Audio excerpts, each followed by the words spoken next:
All right, guys, it is Ash here, and I am joined today, very happy to be joined with Chris, who is the product owner of the new Transformers game, Transformers Earth Wars. Chris, thanks so much for coming on. Yeah, no worries. Thanks for having me, Ash. Yeah, I'm going to start with a little disclaimer, and I asked you to come on. You're obviously, Transformers Earth Wars is the newest game by Space Ape, and I reached out to you guys because I previously did this with another game, Gods of Olympus, and I had such a fun time talking to one of the developers on that team, so I thought I'd bring you on the channel and kind of have another conversation. It looks like a fun game. To be purely honest, I just picked it up a couple days ago, so I'm far from an expert, but I'm hoping that you can kind of shed some light into the game and how it came to be. Yeah, sure. So I guess I was working at Space Ape. I've been here for about 3 years, and I was working on a title called Samurai Siege for the first year or so. Very familiar. And then just over a couple of years ago, we were approached by Hasbro and Backflip, and they'd seen Samurai Siege, and they were aware of Rival Kingdoms, one of our other titles that was coming out, and they asked us whether we'd be interested in making a Transformers game.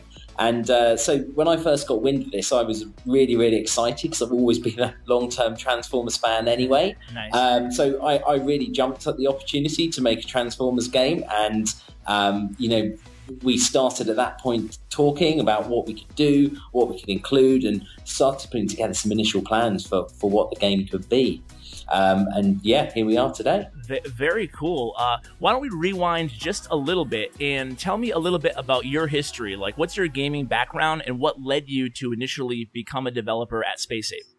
Yeah, I think like a lot of people, I grew up with games, and the games I grew up with were loaded off cassette tape in the 1980s, and they were pretty crude affairs, but they were also great fun and with a big focus on gameplay as well. I'm a big fan of a lot of the old arcade games of the 1980s, some of the early Sega stuff, the Taito games like Bubble Bobble, all of the classics really. And so, as I got a bit older, I got into development, I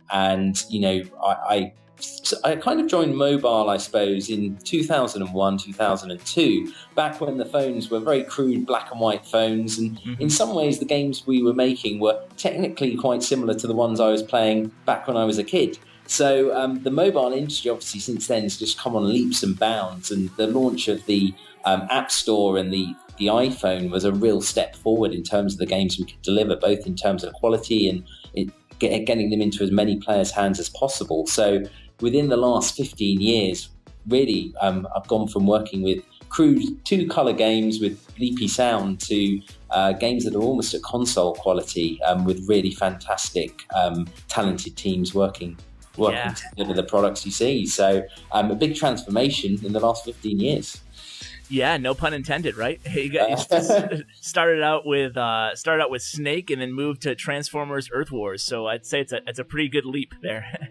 Yeah, that's it. And it's really cool, to be able to travel around and see people playing games that you've made when you're on public transport or on the move and out and about. It's really awesome. Experience. It must be very, very cool job. I'm sure it's a lot of people out there listening's dream job in a lot of ways. So congrats to you. It's funny you mentioned Bubble Bobble because I remember as a kid growing up just going to friends' house sleepovers, and that game never ended. I remember being at level 90 and still not going to sleep playing that game. It was a lot of fun in the retro gaming world. I've still not got to the end of that game now. I've plowed a lot of time into it. The thing you always forget when you go back to some of those early games is quite how difficult they are. Yes, and that's what I liked about some of them. But, they were tough games. Yeah, I love the tough games. One of my favorites was Ghosts and Goblins. It was like a NES retro game, and it was very, very difficult. And you lost your armor on that game as well. Yes. You got hit, and then you ran around naked. Exactly, So only had 2 lives. Interesting early innovation in gaming, I think. Yes. Yeah, it was a very, very interesting title if people want to go check it out on their emulators or whatever they're playing nowadays. But to get back on topic a little bit, why don't you tell us a little bit about Transformers, because that's the reason I asked you on here. Tell us about Transformers from the perspective of a brand new player just picking up the game. Sure. What is the game? What is it similar to, and what is it not similar to? Sure. So Transformers is a game really in the build and battle genre. So there will be similarities with a game like Samurai Siege. There'll be similarities to Clash of Clans. But where the game really differs is with those games, there's probably the primary focus is just building your base and on your environment. Whereas in Transformers, it's really all about the characters, and it's about building your collection of bots up. So the first thing you'll see in the game is the opportunity to choose between Autobots and Decepticon, which is a pretty big choice in itself. And very few Transformers games in the past have ever given you the chance to play as the Decepticons. So if you want to be a bad guy, you can actually live out your wild dreams in this game and be Megatron.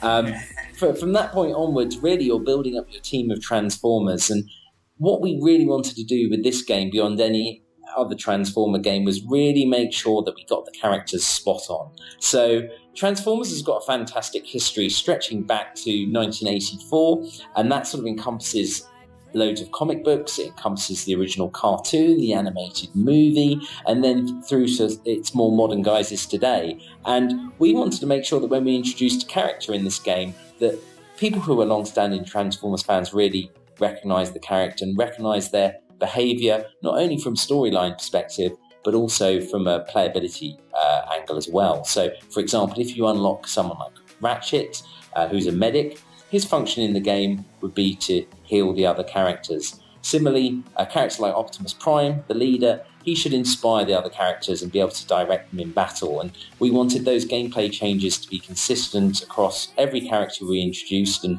you know, we've got at launch approaching 60 different playable characters in the game across both factions. There's a lot of Transformers in this game. And, you know, our goal is to get a lot more.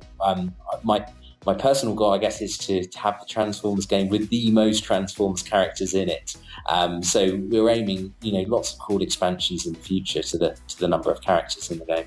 Very cool. So the last time I picked up Samurai Siege, which was admittedly probably over a year ago now, although I did play it for a while when it came out, the last time I picked it up, there were no, characters like that. There was no, what is a hero-type god-like characters that you could, upgrade and whatnot outside the game. You just had troops that you used in the individual battle. Are there still troops like that in Transformers, or is it just your Transformer, your bots? Yeah, not really. I mean, something we deliberately did early in development, like, I didn't want your experience to be, you start the game and we've given you a selection of cloned bots that you don't really recognize, and they're a little bit meaningless in terms of the world of Transformers. I wanted you to start the game with a character you know and love, and you're working towards getting Optimus and some of the key characters, and I wanted them all to play distinctive roles. So the early prototyping we did in development was really like, how can we take a game like Samurai Siege and make battles work with just 4 to 8 characters running around on the battlefield, as opposed to up to 200. And that was a big change in itself. But by reducing the number of characters that were running around on the battlefield, we could do a lot of other cool things. Like, we could give you slightly more control over those characters. So whereas in Samurai Siege, you kind of choose where you're deploying them, and then off they go and do their thing. With Transformers, we were able then to introduce the ability to use the characters in different ways. So you could, say, target a plane, a particular building. You could target a warrior to ram through walls, hit a particular defense, and it gave you a bit more control. This also brought out the personality of the characters in themselves. So we could actually make use of transformation in battle as a result of doing this. Yeah, that's very cool. It's one of the things that I've seen, after, like I said, only been playing a few days, so I don't have a lot of light to shed in the conversation, but it is a different way of going about this, the empire building games, and it feels a little bit new and fresh, and from that regard.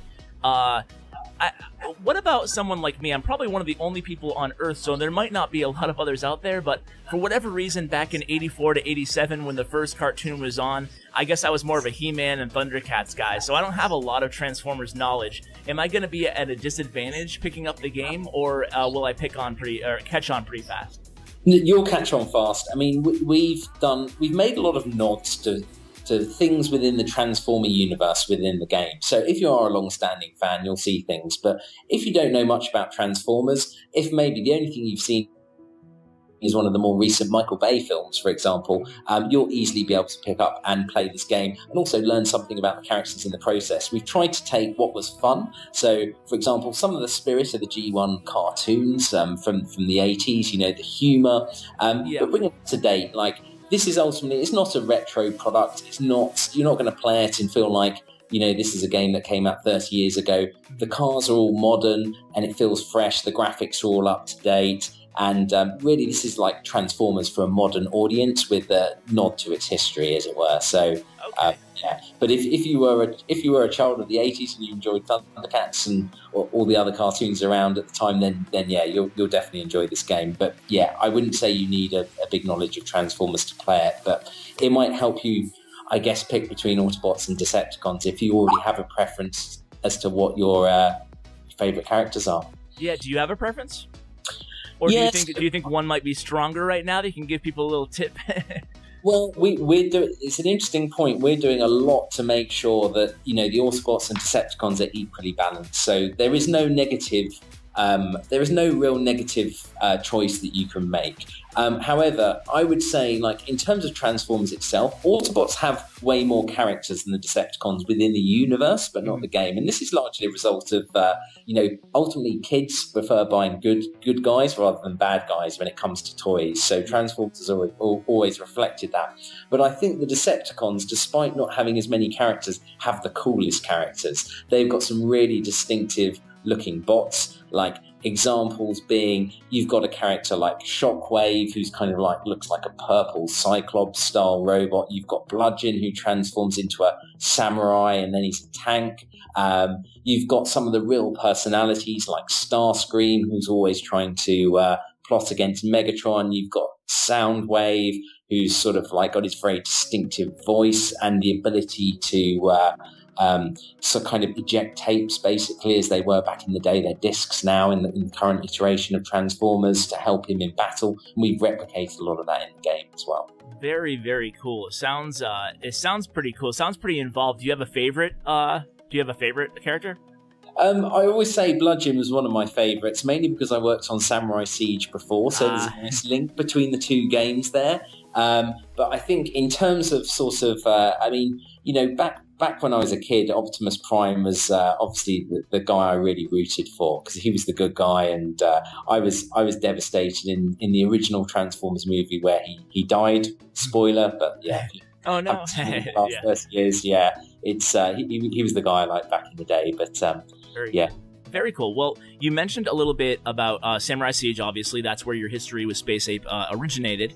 I do have a question about my own, play history with Space Ape games. And I started with Samurai Siege, and then I played Rival Kingdoms, was really into both games for a few-month period on both games. I think Rival Kingdoms, I got to Stronghold 15. Samurai Siege, I forgot. It's been a while how far I got, but it was we were in top alliances and kingdoms in both games, respectively.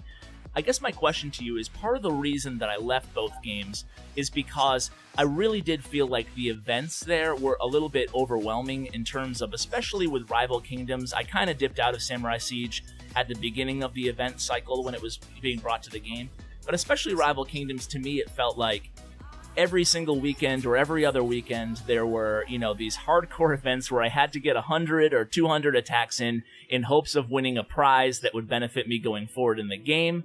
And in order to do that, I had to spend money, so there was no option for me to play, and compete at the highest level without doing so.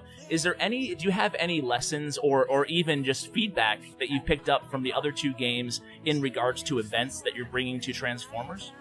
Yeah, sure. I mean, for us, we're looking to run events in Transformers, and we'll do different types of events. So there will be some that are a lot more casual and just sort of like they're very easy to opt in and out of, and there'll be some that are more you have to fight harder for. I think the two things we've done, firstly, like with the standard Alliance War in Transformers Earth Wars, we made that much more casual than Samurai Siege. How we did that was by giving you only 5 battles that you have to fight, whereas in, say, Samurai Siege, there was an infinite number, and in Rival Kingdoms, there was quite a large number as well. Similarly, with events, we're looking to start by introducing individual events. So you don't need to necessarily team up with your alliance. You can just play at your own terms. And we're introducing an interesting feature with our events that hasn't been in any of the other two games, called Prestige. And what this means is whereas in, say, Samurai Siege or Rival Kingdoms, it was relatively difficult to progress through the event and get to the top prize, we're making it slightly easier in Transformers Earth Wars, but you'll actually be able to enter the event multiple times and increase your prestige level. So if you're a really dedicated player and you want to get tons and tons of prizes, you can just go through the event lots of times. But if you just want to put in like 10 minutes, 20 minutes, then you can do that as well. So we are trying to cater as best as we can for both types of players, whether you're someone that wants to spend hours on the game, which is really cool. Thank you very much if you do. Or if you just want to dip in and out for 5 or 10 minutes.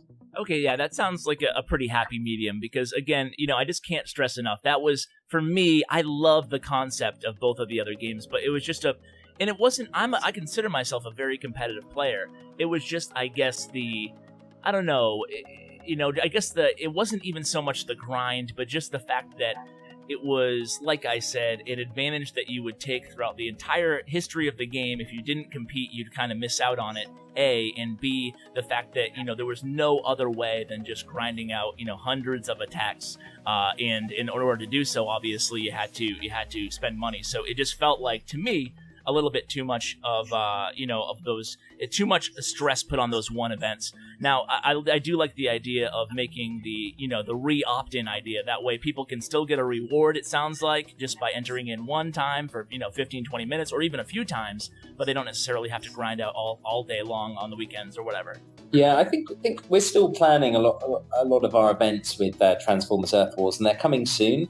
So we're still putting the final touches to them. So I don't overly promise anything, but I think part of what you're talking about as well is the fact that in the early days of Samurai Siege, especially, if you missed a particular event, there was often no other way to get the prizes from that event. So, everyone's got lives outside playing games, and maybe you just couldn't make the event, and then you feel disappointed. So we're looking into ways which means that you might be able to get those prizes that were in an event if you miss the event in the future, or if you just start playing the game a month or two in after the events have taken place.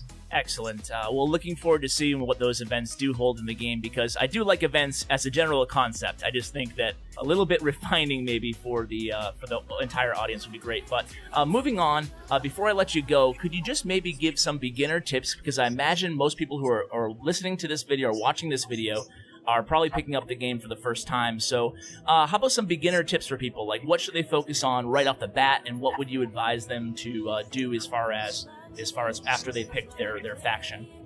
Yeah, so after you've picked your faction, I think the most important thing is make some progress through the first campaign, and you'll get to a particular point where you can build a scanner, and then you can fight other opponents. And by doing that, it's a nice, easy way of finding some easy opponents and leveling up your team of bots. And by leveling them up, you'll also make the campaign easier. You'll also be given a bunch of cyber coins when you start the game. If it was me, I would probably go and spend these on bots in the space bridge, because then you'll make your team stronger and it will make you more competitive within the game. So yeah, that'd be my tips. Awesome. Well, thank you so much, Chris. I really appreciate you coming on. Again, Chris is the product owner of Transformers Earth Wars, which is the new game, kind of, I guess, a collaboration between Space Ape and Hasbro, or is it just basically Space Ape with Hasbro's blessing? I don't know. Yeah, so Space Ape is the developer of the title, and we're publishing through Backflip. Excellent. Okay. Yeah. Well, Chris, thank you so much. It's a great game. I'm looking forward to seeing what type of future it has. Very optimistic about it. Yeah, thanks very much for taking the time to chat with us today, and hope you enjoyed playing the game. Me too, man. Looking forward to it. Take care. Cheers. Yeah, take care. Bye-bye. Bye.